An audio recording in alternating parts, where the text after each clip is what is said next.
Hello and welcome to Re-enthused. Today we are taking a look at, well, this, which is the Tapwave Zodiac. Specifically, this is the Tapwave Zodiac 2, and I'll get into the difference between the two models in a bit. Right, so this was, as you can probably tell, a handheld gaming device, and it was developed by the Tapwave organisation in May 2003.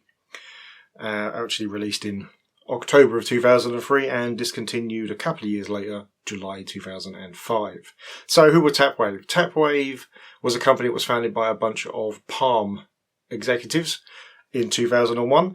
Palm, if you don't know, were one of the really early handheld device PDA manufacturers out there. Ones who really formulated what was kind of the modern idea of what a PDA is.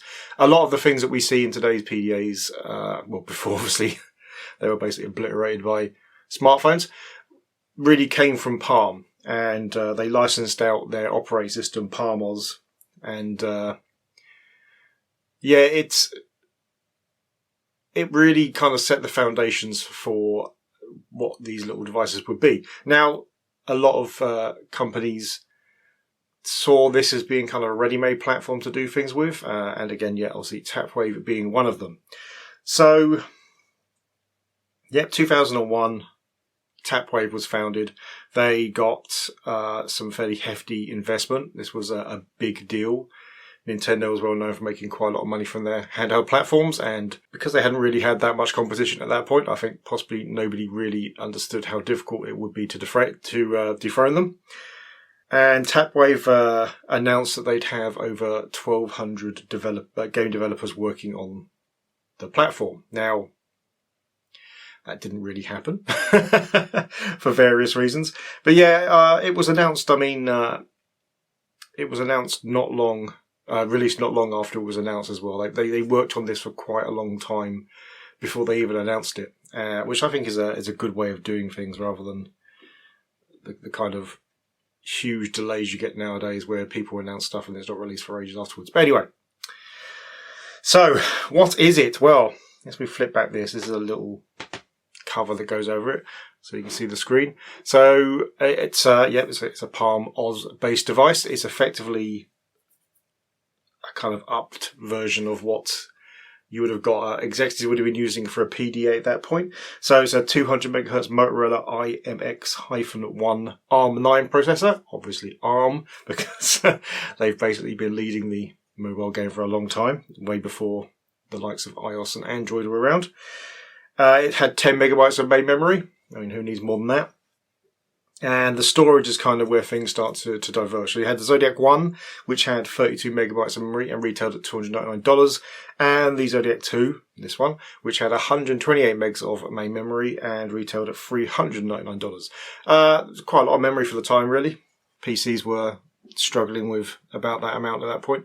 So the other thing about this is it's obviously got SD slots, or in this case MMC SD slots, so multimedia card, the thing that came before SD, and there's two of them, and also one of these, which I believe is the number one, is SD-IO compliant, and that, if you haven't heard of it, is a way of basically adding peripherals to devices using the SD card slot, so you can actually reference memory using it.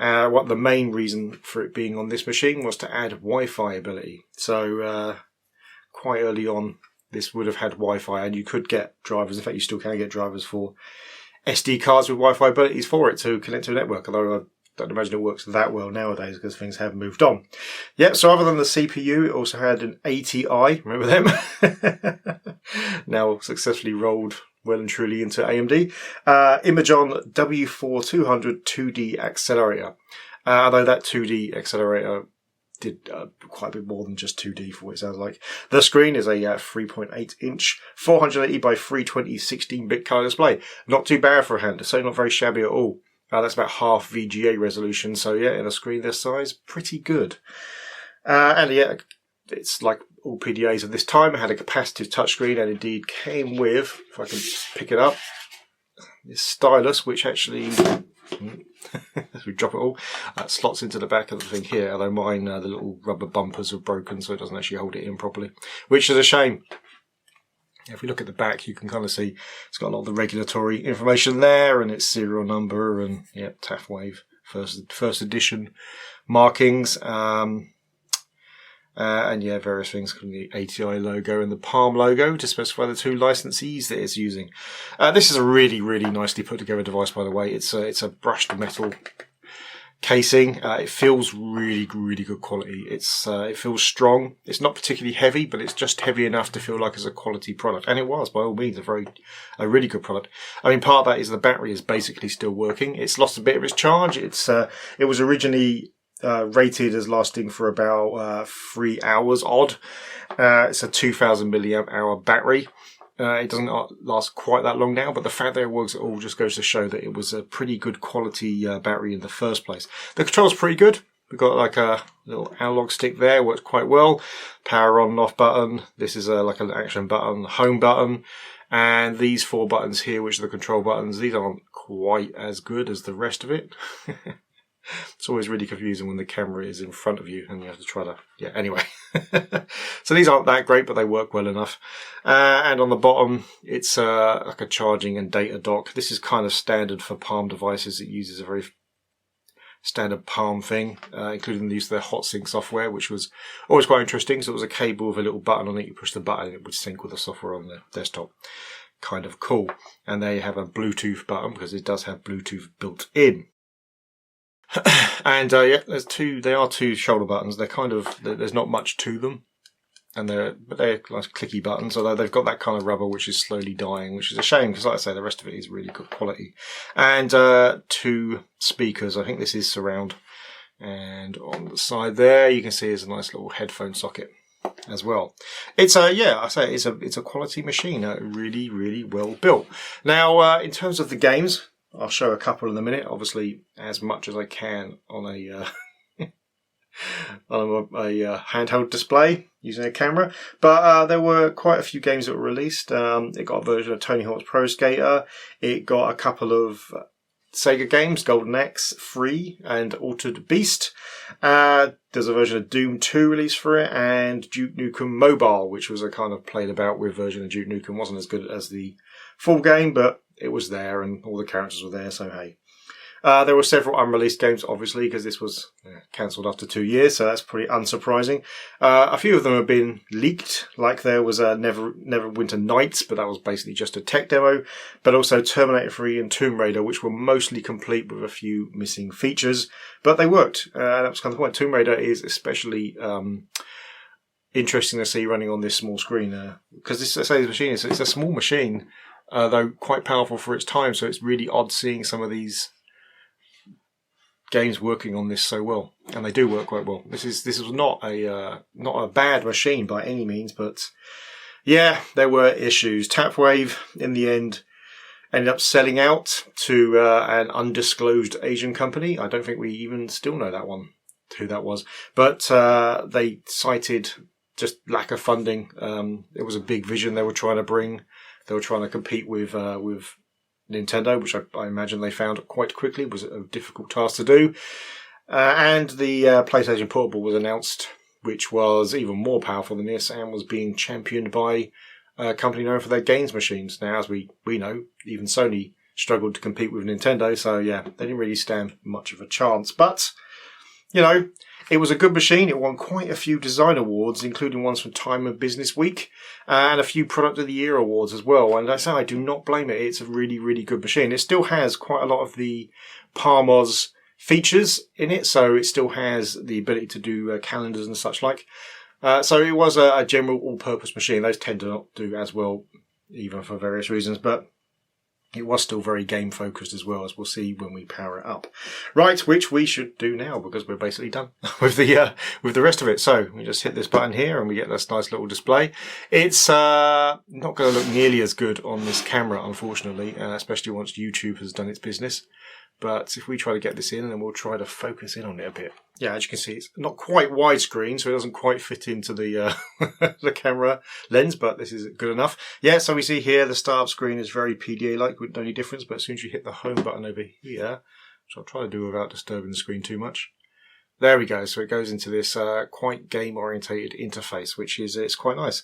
We do have some games installed. So if we go over to this, hit the card button. This is what we've got on our card.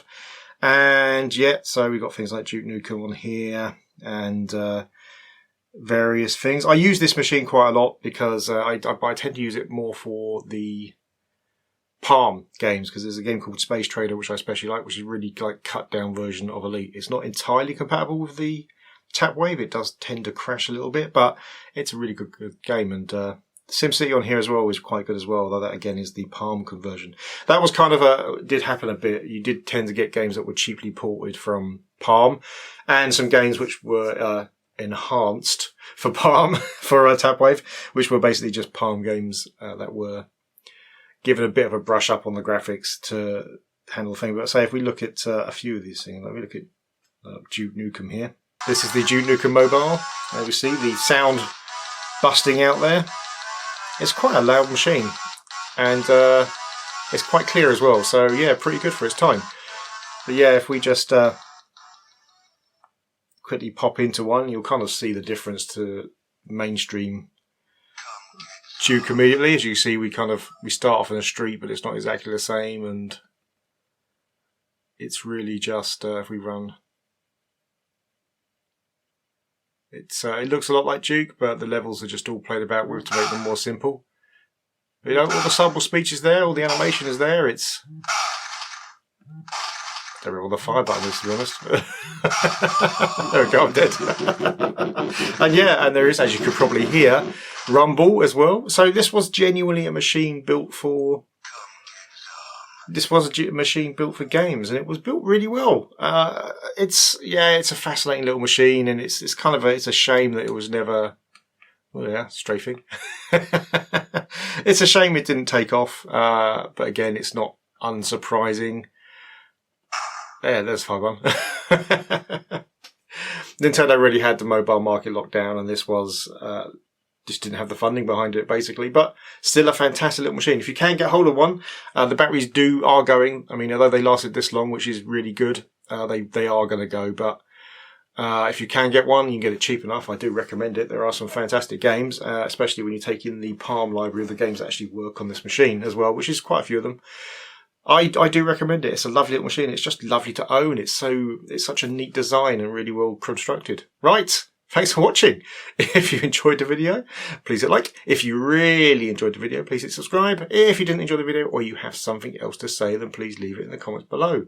And do not forget, we're also streaming on Twitch every now and again. So twitch.tv/Re-enthused. So go and drop us a follow over there. It's really helpful. Anyway, see you next time.